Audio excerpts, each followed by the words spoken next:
The greatest resource at work is your collaborative relationships with other people.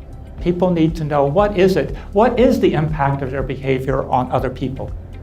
SCORE, strengthening a culture of respect and engagement. How this works is that it's more like a fitness program. What you've got to build in are ways of keeping civility and respect as an active issue for the organization. It's these 5 sessions that just starts with acknowledging respect.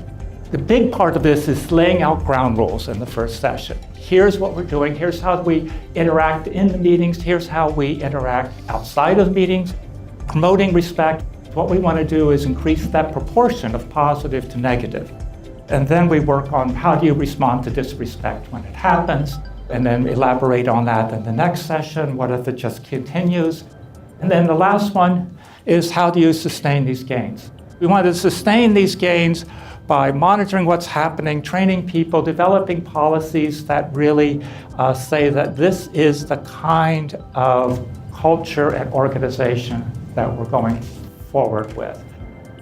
What we're doing in these groups is we're bringing rational problem solving to something that's often an emotional kind of a thing.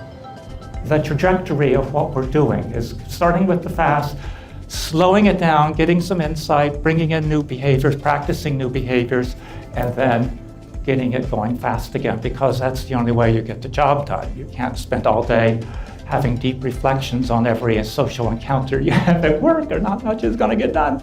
And you really can get something by reflecting on what's your impact on other people in a way that goes a bit more deeply than usual. Everybody's accountable for their relationships to some degree. Everybody's accountable for their own behavior, but your relationships are a shared thing. If you want to change your relationships, you've got to be part of the process. Even if you are quite convinced that you've never done anything wrong, you still have a responsibility to help the group go forward. People want to belong to a social group, and they want to be a respected member of the group. People look at every little gesture, facial expression, use of space, choice of word. They're analyzing that to figure out, where do I stand in relation to you?